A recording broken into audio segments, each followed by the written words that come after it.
Hello, good morning dear students. आप सभी का वेलकम है।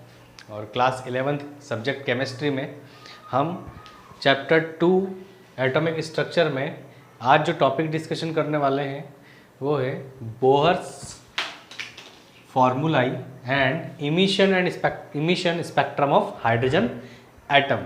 ठीक है, बोहर्स फॉर्मूला इसलिए लिखा है क्योंकि अगर केवल एक सिंगल फार्मूला होता तो हम उसे बोलते Bohr's formula, but many types of formulas is here, इसीलिए हमने जो है बोहर्स फार्मूलाई वर्ड यहाँ पर यूज़ किया है। सो सबसे पहले जो इसके प्रीवियस लेक्चर में जो हमने बोहर के एटॉमिक मॉडल के ऊपर डिस्कशन किया था, जिसमें हमने देखा था उसके अंदर इलेक्ट्रॉन्स का चार्ज क्या होता है, ठीक है, रेडियस हमने देखी थी क्या होता है, वो सारी चीज़ें हम वहाँ पर डिस्कशन कर चुके थे।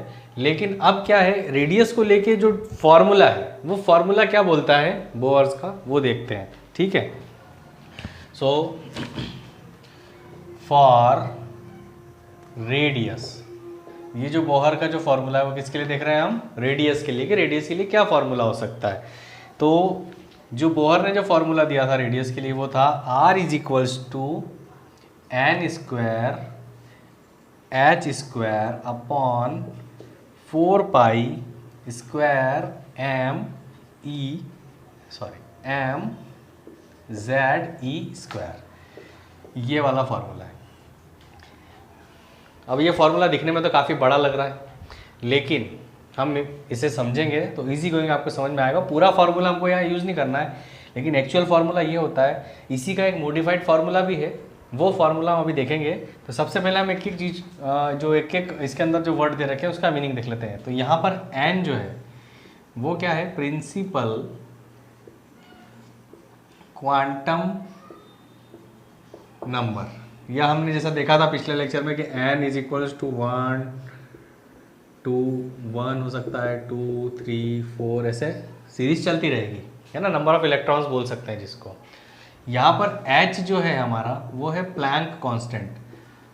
मैक्स प्लैंक के बारे में बताया था हमने, उसने बताया था कि एनर्जी जो है छोटे छोटे पैकेट्स बंडल के फॉर्म में होती है, ठीक है, जिन्हें क्या बोला जाता है, स्पेक्ट्रम बोला जाता है। और वो जो छोटे छोटे बंडल्स होते हैं, जो पैकेट्स होते हैं, उन्हें फोटोन बोला जाता है। क्या बोला जाता है, फोटोन।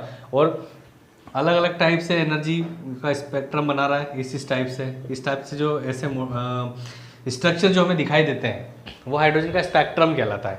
क्लियर। तो जो H है वो क्या है, हमारा प्लैंक कांस्टेंट है। उसकी वैल्यू हमने उसके प्रीवियस लेक्चर में नहीं बताई थी, लेकिन यहाँ पे हम उसकी वैल्यू बताएंगे 6.626 into 10 to the power -34 joule second. ठीक है, n प्रिंसिपल क्वांटम नंबर हो सकता है, और h जो है वो हमारा प्लैंक कांस्टेंट है, जिसकी वैल्यू क्या है, ये कोई भी चीज़ अगर कांस्टेंट अगर बोली जाती है मतलब this value will not be change, ये वैल्यू कभी चेंज नहीं होगी, वो फिक्स हो जाती है। ठीक है, वहीं पर अगर हम देखेंगे 4 से तो आप भली भांति परिचित हैं, पाई से आप भली भांति परिचित हैं। m जो है वो है मास ऑफ इलेक्ट्रॉन। क्लियर। और m के बाद जो z होता है तो हम बोल सकते हैं number of protons present in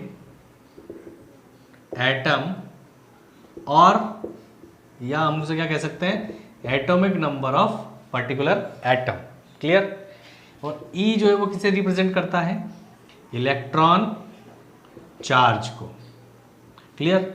तो ये सारी चीज़ें हम यहाँ देख रहे हैं, इन सभी के बारे में। और R तो पता है आपको, रेडियस है। ठीक, चलिए अब इसी का जो मॉडिफाइड फॉर्मूला है वो क्या होता है वो देख लेते हैं।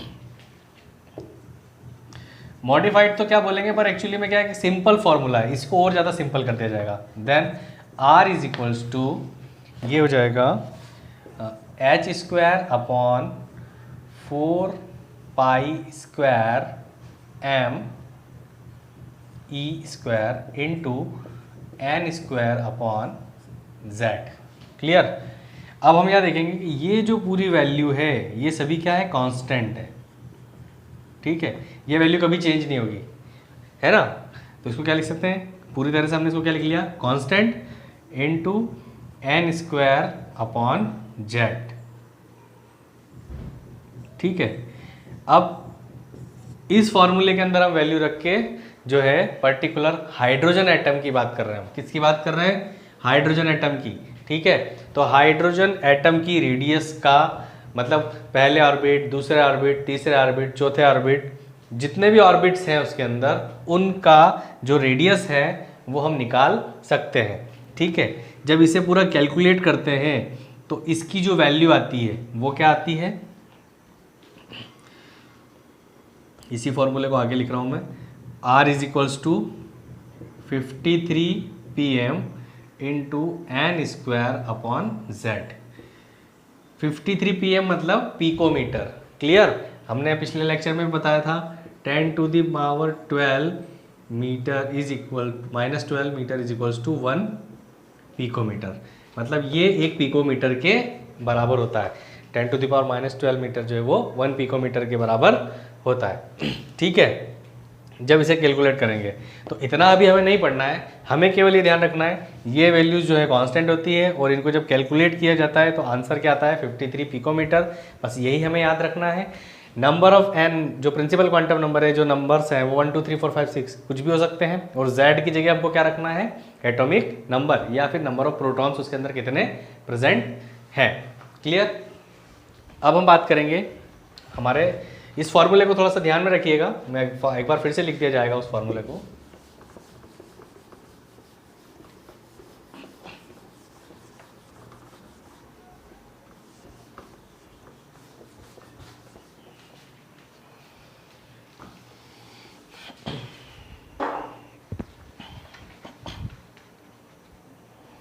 अब कुछ कैलकुलेशंस हम यहाँ कर रहे हैं। आपके सामने जो क्वेश्चन अगर दे दिया जाए कि हाइड्रोजन के पहले ऑर्बिट का आपको क्या निकालना है? रेडियस निकालना है। ठीक है, तो फॉर्मूला हमारा कौन सा रहेगा जो हमने यहाँ लिखा था? 53 picometre into n square upon Z. ठीक है, तो हाइड्रोजन एटम का निकाल रहे हैं, किसी दूसरे एटम की बात नहीं करी है मैंने, केवल हाइड्रोजन एटम के इलेक्ट्रॉन्स की बात कर रहा हूँ। तो यहाँ पर रेडियस कैसे निकलेगी? हाइड्रोजन की बात कर रहे हैं, हाइड्रोजन के पहले ऑर्बिट की बात कर रहे हैं, तो हमने क्या लिखा? 1। ठीक है, R1। यहाँ पर ये जो कांस्टेंट वैल्यू क्या लिखेंगे? 53 PM into n square upon Z. 53 as it is रहेगा, एन स्क्वायर। अब हाइड्रोजन में कितने प्रोटॉन होते हैं? एक ही प्रोटॉन होता है। ठीक है, एन मतलब कितने इलेक्ट्रॉन होते हैं हाइड्रोजन के अंदर? नंबर ऑफ इलेक्ट्रॉन की बात कर रहे हैं अपन, या ये बोल सकते हैं नंबर ऑफ ऑर्बिट की बात कर रहे हैं, पहले ऑर्बिट की बात कर रहे हैं ना, तो नंबर ऑफ ऑर्बिट, या ये बोल सकते हैं n is represented to the principal quantum number. N equals to 1 2 3 4 5 and कुछ भी हो सकता है। ठीक है, तो पहले हाइड्रोजन के पहले ऑर्बिट की बात कर रहे हैं तो 1 लिखा ऊपर, और प्रोटॉन कितने होते हैं हाइड्रोजन के अंदर? सिंगल ही प्रोटॉन होता है, तो ये एन स्क्वायर इसलिए इसको 1 का स्क्वायर किया, और यहाँ पे क्या हो जाएगा? 1। जब इसे हम पूरा फर्दर कैलकुलेट करेंगे तो हमारा आंसर क्या आएगा? 53 पिकोमीटर। ये किसके लिए आ गया? हाइड्रोजन के पहले ऑर्बिट के लिए। ठीक है,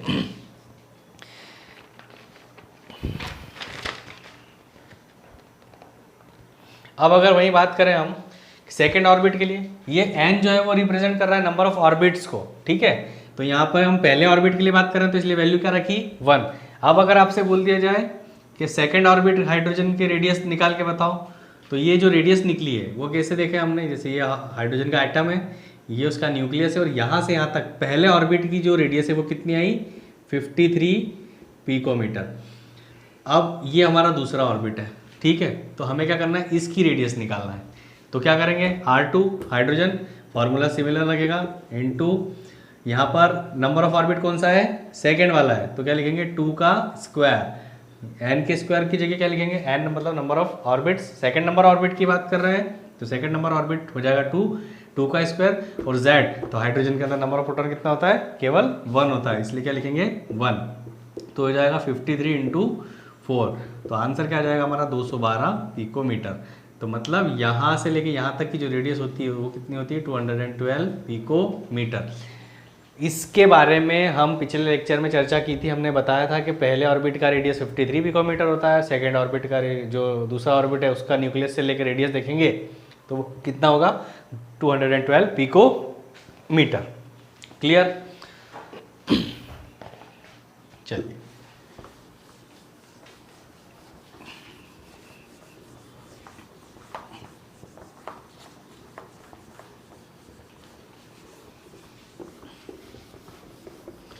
अब सबसे इम्पॉर्टेंट थिंग ये है कि अगर आपको हाइड्रोजन की रेडियस ऑलरेडी गिवन है, यहाँ हमने रेडियस थी वो कितनी निकाली कैलकुलेट करके 53 picometre, this is the exact radius of the hydrogen atom of first orbit. But कभी कभी क्वेश्चंस में क्या आता है कि क्वेश्चन ऐसे आ जाते हैं उसमें आपको ऑलरेडी हाइड्रोजन की जो ऑर्बिट्स होते हैं या हाइड्रोजन की जो रेडियस होती है वो गिवन होती है, तो जरूरी नहीं है कि 53 थे, वो कुछ चेंज भी करके दे सकते हैं, ठीक है, वो डिपेंड करता है क्वेश्चन के ऊपर।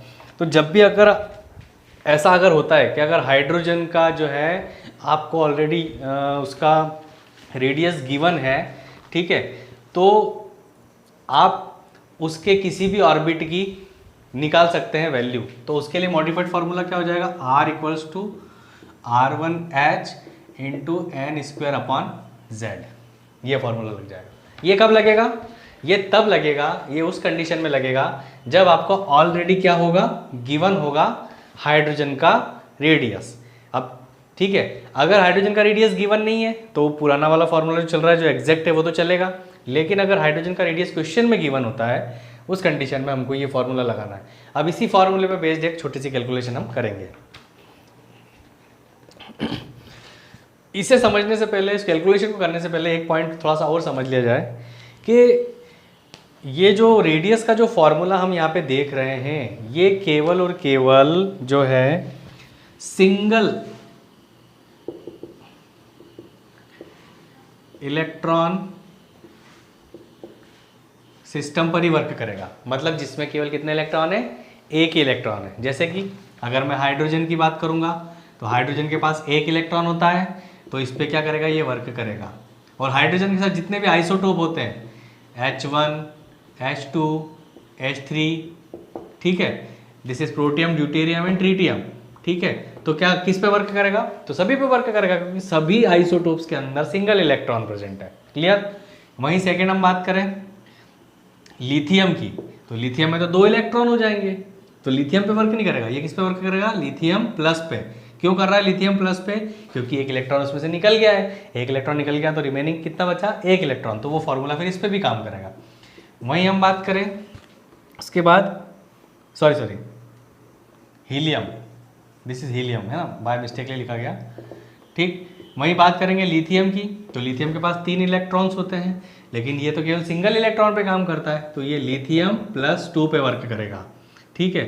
फोर्थ नंबर पे देखेंगे बेरिलियम, बेरिलियम के पास 4 इलेक्ट्रॉन है, लेकिन ये एक ही इलेक्ट्रॉन पे वर्क करेगा, तो बेरिलियम प्लस 3 पे वर्क करेगा, क्योंकि 3 इलेक्ट्रॉन निकल चुके हैं, इसलिए इसके अंदर कितने इलेक्ट्रॉन बचे हैं, केवल 1 इलेक्ट्रॉन। वहीं 5 पे बात करें तो बोरॉन की बात करते हैं, तो बोरॉन प्लस 4 पे ये जो फॉर्मूला है वो वर्क करेगा, क्योंकि 4 इलेक्ट्रॉन ऑलरेडी निकल चुके हैं। तो फिर उस कंडीशन में जो होगा हाइड्रोजन का जो जो रेडियस निकालने का जो फॉर्मूला है वो इन पे वर्क करेगा, ना कि इन पर। क्यों, क्योंकि इसमें ये केवल सिंगल इलेक्ट्रॉन सिस्टम पर बेस्ड होता है, ठीक है। चलिए अब एक क्वेश्चन है, क्वेश्चन ये बोलता है, देखिए, if hydrogen first orbit radius, if hydrogen first orbit radius is 100 unit, ठीक है, यूनिट कुछ भी हो सकती है, ठीक है, हमने हमारे समझने के लिए क्या लिख लिया, 100 यूनिट, ठीक है। देन फाइंड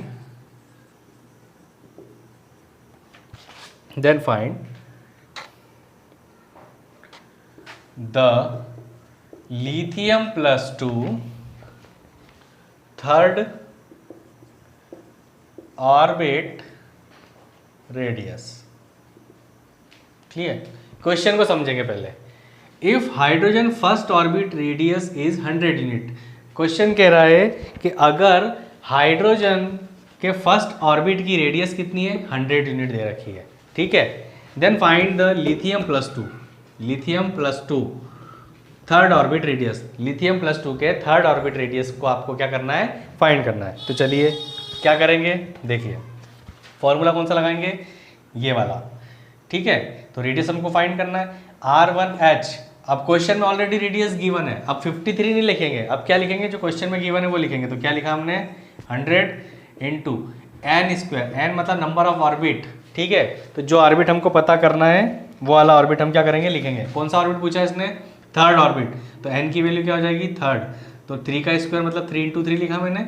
और नंबर ऑफ प्रोटॉन कितने होते हैं लिथियम के अंदर, प्रोटॉन की बात कर रहे हैं ना, इलेक्ट्रॉन तो निकल चुके हैं, हम तो प्रोटॉन की बात कर रहे हैं, क्योंकि लिथियम +2 हो गया, इट मीन्स 2 इलेक्ट्रॉन ऑलरेडी यहाँ से रिमूव हो चुके हैं, ठीक है। पर प्रोटॉन तो प्रेजेंट है ना, तो नंबर ऑफ प्रोटॉन कितने होते हैं, Z is stands for proton, तो नंबर ऑफ प्रोटॉन कितने हो गए, 3 से 3 कैंसिल हो गया।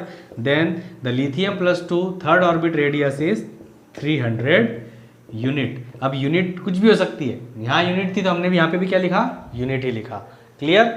तो इस तरह से हम क्या कर सकते हैं, किसी दूसरे पर्टिकुलर एलिमेंट के ऑर्बिट की रेडियस को हम निकाल सकते हैं, ठीक है। लेकिन ये ध्यान रखना पड़ेगा कि जो ये वाला जो फार्मूला हम यूज़ कर रहे हैं ये सिंगल इलेक्ट्रॉन सिस्टम पर बेस्ड होता है।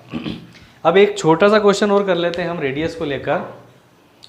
एक छोटा सा क्वेश्चन ये रहेगा, देखिए नॉर्मली क्या होता है कि हाइड्रोजन एटम के फर्स्ट ऑर्बिट और फिफ्थ ऑर्बिट का रेशो क्या होता है वो पूछ लिया जाता है, ठीक है। तो क्वेश्चन ये है, what is radius ratio of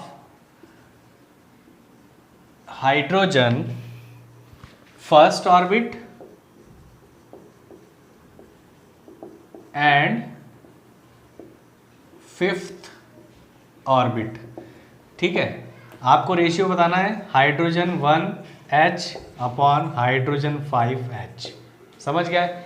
first orbit का रेशियो, फर्स्ट और फिफ्थ ऑर्बिट का बीच में रेशियो क्या होता है वो निकालना है। तो सबसे पहले हमने इसके पहले जो फॉर्मूला लिखा था वो क्या लिखा था, constant into n square upon Z upon again constant into n square upon Z. Then constant से कांस्टेंट वैल्यू कट जाएगी। यहाँ बात कर रहे हैं पहले ऑर्बिट की बात करें तो नंबर ऑफ ऑर्बिट मतलब 1 square upon number of proton कितने होते हैं हाइड्रोजन में, 1 ही होते हैं। और इसकी बात करेंगे तो 5 स्क्वायर अपॉन में 1। जब इसको हम फर्दर कैलकुलेट करेंगे तो जो हमारा रेशो आएगा वो कितना आएगा, 1:25 का। तो ये क्वेश्चन नॉर्मली पूछ लिया जाता है कि what is the radius ratio of hydrogen fifth orbit, first orbit and fifth orbit. तो ये जो थे बोहर का रेडियस को लेकर हमने अभी ये फार्मूला देखा है। इसके आगे जो बोहर के नेक्स्ट फार्मूले हैं वो हम चर्चा करेंगे हमारे अगले लेक्चर में। आई होप आपको बोहर के फार्मूले में जो रेडियस का फार्मूला है वो समझ में आया होगा। Thank you very much.